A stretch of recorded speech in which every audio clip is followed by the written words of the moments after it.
ओम विघ्नेश्वराय नमः। संक्षिप्त नारद पुराण अध्याय 6।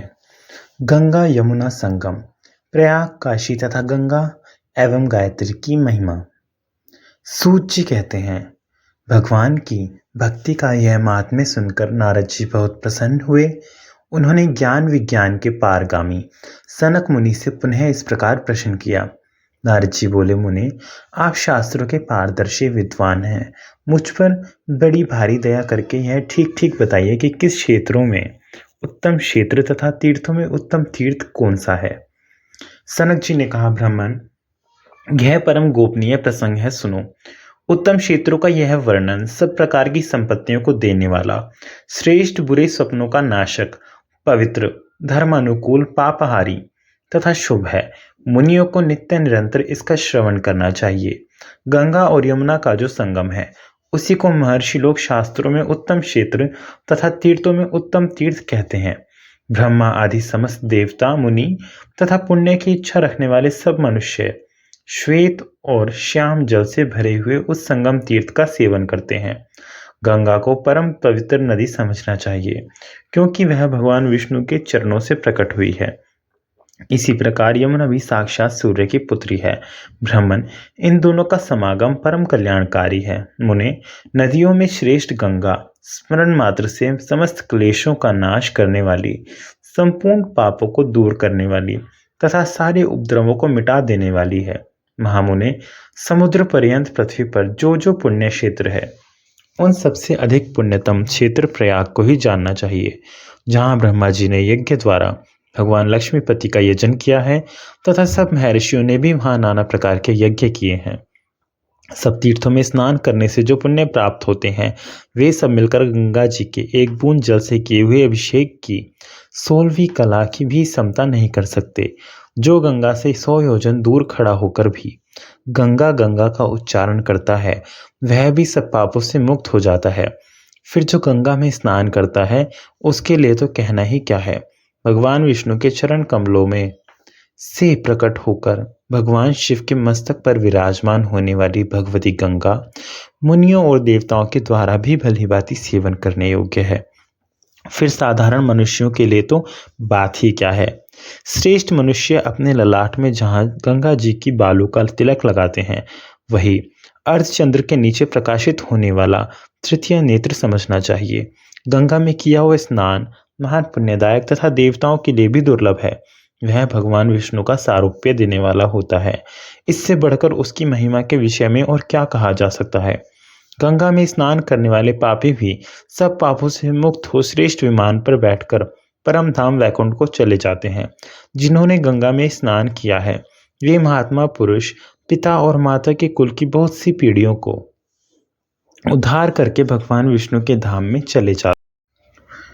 ब्राह्मण, जो गंगा जी का स्मरण करता है, उसने सब तीर्थों में स्नान और सभी पुण्य क्षेत्रों में निवास कर लिया, इसमें संशय नहीं है। गंगा स्नान किए हुए मनुष्य को देखकर पापी भी स्वर्गलोक का अधिकारी हो जाता है। उसके अंगों का स्पर्श करने मात्र से वह देवताओं का अधिपति हो जाता है। गंगा, तुलसी, भगवान के चरणों में अविचल भक्ति तथा धर्मोपदेशक सद्गुरु में श्रद्धा, ये सब मनुष्यों के लिए अत्यंत दुर्लभ है। उत्तम धर्म का उपदेश देने वाले गुरु के चरणों की धूल, गंगा जी की मृतिका तथा तुलसी वृक्ष के मूल भाग की मिट्टी को जो मनुष्य भक्ति पूर्वक अपने मस्तक पर धारण करता है, वह वैकुंठ धाम को जाता है।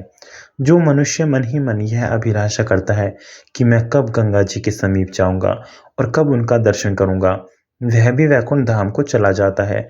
ब्राह्मण, दूसरी बातें बहुत कहने से क्या लाभ। साक्षात भगवान विष्णु भी सैकड़ों वर्षों में गंगा जी की महिमा का वर्णन नहीं कर सकते। अहो, माया सारे जगत को मोह में डाले हुए है। यह कितनी अद्भुत बात है, क्योंकि गंगा जी और उसके नाम के रहते हुए भी लोग नरक में जाते हैं। गंगा जी का नाम संसार दुख का नाश करने वाला बताया गया है। तुलसी के नाम तथा भगवान की कथा कहने वाले साधु पुरुष के प्रति की हुई भक्ति का भी यही फल है। जो एक बार भी गंगा इस 2 अक्षर का उच्चारण कर लेता है, वह सब पापों से मुक्त हो भगवान विष्णु के लोक में जाता है।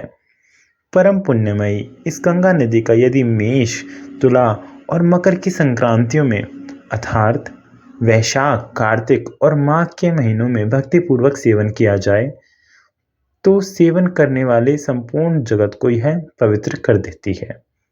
द्विजश्रेष्ठ गोदावरी, भीमरथी, कृष्णा, नर्मदा, सरस्वती, तुंगभद्रा, कावेरी, यमुना, बाहुदा, वेत्रवती, ताम्रपर्णी तथा सरयू आदि सब तीर्थों में गंगा जी ही सबसे प्रधान मानी गई हैं।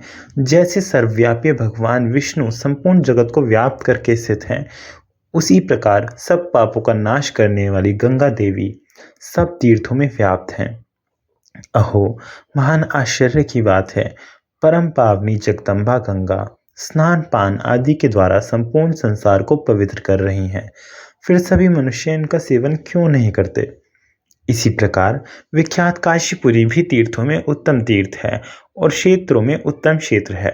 समस्त देवता उसका सेवन करते हैं।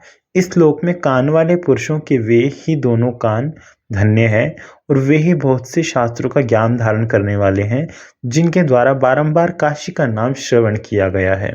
द्विजश्रेष्ठ, जो मनुष्य अविमुक्त क्षेत्र काशी का स्मरण करते हैं, वे सब पापों का नाश करके भगवान शिव के लोक में चले जाते हैं। मनुष्य 100 योजन दूर रहकर भी यदि अविमुक्त क्षेत्र का स्मरण करता है, तो वह बहुतेरे पातकों से भरा होने पर भी भगवान शिव के रोग शोक रहित नित्य धाम को चला जाता है। ब्राह्मण, जो प्राण निकलते समय अविमुक्त क्षेत्र का स्मरण कर लेता है, वह भी सब पापों से छूटकर शिवधाम को प्राप्त हो जाता है। काशी के गुणों के विषय में यहाँ बहुत कहने से क्या लाभ। जो काशी का नाम भी लेते हैं, उनसे धर्म, अर्थ, काम और मोक्ष ये चारों पुरुषार्थ दूर नहीं रहते। ब्राह्मण, गंगा और यमुना का संगम प्रयाग तो काशी से भी बढ़कर है, क्योंकि उसके दर्शन मात्र से मनुष्य परम गति को प्राप्त कर लेते हैं। सूर्य के मकर राशि पर रहते समय जहाँ कहीं भी गंगा में स्नान किया जाए, वह स्नान पान आदि के द्वारा संपूर्ण जगत को पवित्र करती और अंत में इंद्रलोक पहुंचाती है। लोक का कल्याण करने वाले लिंग स्वरूप भगवान शंकर भी जिस गंगा का सदा सेवन करते हैं, उसकी महिमा का पूरा पूरा वर्णन कैसे किया जा सकता है। शिवलिंग साक्षात श्रीहरि रूप है और श्रीहरि साक्षात शिवलिंग रूप है। इन दोनों में थोड़ा भी अंतर नहीं है। जो इनमें भेद करता है, उसकी बुद्धि खोटी है। अज्ञान के समुद्र में डूबे हुए पापी मनुष्य ही आदि अंतरहित भगवान विष्णु और शिव में भेदभाव करते हैं। जो संपूर्ण जगत के स्वामी और कारणों के भी कारण हैं, वे भगवान विष्णु ही प्रलय काल में रुद्र रूप धारण करते हैं। ऐसा विद्वान पुरुषों का कथन है। भगवान रुद्र ही विष्णु रूप से संपूर्ण जगत का पालन करते हैं। वे ही ब्रह्मा जी के रूप से संसार की सृष्टि करते हैं तथा अंत में हर रूप से वे ही तीनों लोकों का संहार करते हैं। जो मनुष्य भगवान विष्णु, शिव तथा ब्रह्मा जी में भेद बुद्धि करता है, वह अत्यंत भयंकर नरक में जाता है। जो भगवान शिव, विष्णु और ब्रह्मा जी को एक रूप से देखता है, वह परमानंद को प्राप्त होता है। यह शास्त्रों का सिद्धांत है। जो अनादि सर्वज्ञ, जगत के आदि सृष्टा तथा सर्वत्र व्यापक हैं, वे भगवान विष्णु ही शिवलिंग रूप से काशी में विद्यमान हैं। काशीपुरी का विश्वेश्वर लिंग ज्योतिर्लिंग कहलाता है। श्रेष्ठ मनुष्य उसका दर्शन करके परम ज्योति को प्राप्त होता है। जिसने त्रिभुवन को पवित्र करने वाली काशीपुरी की परिक्रमा कर ली, उसके द्वारा समुद्र, पर्वत तथा 7 द्वीपों सहित पृथ्वी की परिक्रमा हो गई। धातु, मिट्टी, लकड़ी, पत्थर अथवा चित्र आदि से निर्मित जो भगवान शिव अथवा विष्णु की निर्मल प्रतिमाएं हैं, उन सब में भगवान विष्णु विद्यमान हैं। जहाँ तुलसी का बगीचा, कमलों का वन और पुराणों का पाठ हो, वहाँ भगवान विष्णु स्थित रहते हैं। ब्राह्मण, पुराण की कथा सुनने में जो प्रेम होता है, वह गंगा स्नान के समान है तथा पुराण की कथा कहने वाले व्यास के प्रति जो भक्ति होती है, वह प्रयाग के तुल्य मानी गई है।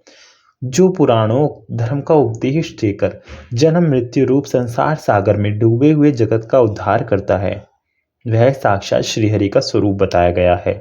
गंगा के समान कोई तीर्थ नहीं है, माता के समान कोई गुरु नहीं है, भगवान विष्णु के समान कोई देवता नहीं है तथा गुरु से बढ़कर कोई तत्व नहीं है। जैसे चारों वर्णों में ब्राह्मण, नक्षत्रों में चंद्रमा तथा सरोवर में समुद्र श्रेष्ठ है, उसी प्रकार पुण्य तीर्थों और नदियों में गंगा सबसे श्रेष्ठ मानी गई है। शांति के समान कोई बंधु नहीं है, सत्य से बढ़कर कोई तप नहीं है, मोक्ष से बड़ा कोई लाभ नहीं है और गंगा के समान कोई नदी नहीं है। गंगा जी का उत्तम नाम पाप रूपी वन को भस्म करने के लिए दावा नल के समान है। गंगा संसार रूपी रोग को दूर करने वाली है, इसलिए यत्न पूर्वक उनका सेवन करना चाहिए। गायत्री और गंगा दोनों समस्त पापों को हर लेने वाली मानी गई हैं। नारद जी, जो इन दोनों के प्रति भक्ति भाव से रहित है, उसे पतित समझना चाहिए। गायत्री वेदों की माता है और जाह्नवी गंगा संपूर्ण जगत की जननी है। वे दोनों समस्त पापों के नाश का कारण है। जिस पर गायत्री प्रसन्न होती है उस पर गंगा भी प्रसन्न होती है। वे दोनों भगवान विष्णु की शक्ति से संपन्न हैं, अतः संपूर्ण कामनाओं की सिद्धि देने वाली हैं। गंगा और गायत्री धर्म, अर्थ, काम और मोक्ष इन चारों पुरुषार्थों के फल रूप में प्रकट हुई हैं। ये दोनों निर्मल तथा परम उत्तम हैं और संपूर्ण लोकों पर अनुग्रह करने के लिए प्रवृत्त हुई हैं। मनुष्यों के लिए गायत्री और गंगा दोनों अत्यंत दुर्लभ हैं। इसी प्रकार तुलसी के प्रति भक्ति और भगवान विष्णु के प्रति सात्विक भक्ति भी दुर्लभ है। अहो महाभागा, गंगा स्मरण करने पर समस्त पापों का नाश करने वाली, दर्शन करने पर भगवान विष्णु का लोक देने वाली तथा जल पीने पर भगवान का सारूप्य प्रदान करने वाली है। उसमें स्नान कर लेने पर मनुष्य भगवान विष्णु के उत्तम धाम को जाता है। जगत का धारण पोषण करने वाले सर्वव्यापी सनातन भगवान नारायण गंगा स्नान करने वाले मनुष्य को मनोवांछित फल देते हैं। जो श्रेष्ठ मानव गंगा जल के एक कण से भी अभिक्षित होता है, वह सब पापों से मुक्त हो परम धाम को प्राप्त कर लेता है। गंगा के जल बिंदु का सेवन करने मात्र से राजा सगर की संतति परम पद को प्राप्त हुई। ओम नमः शिवाय।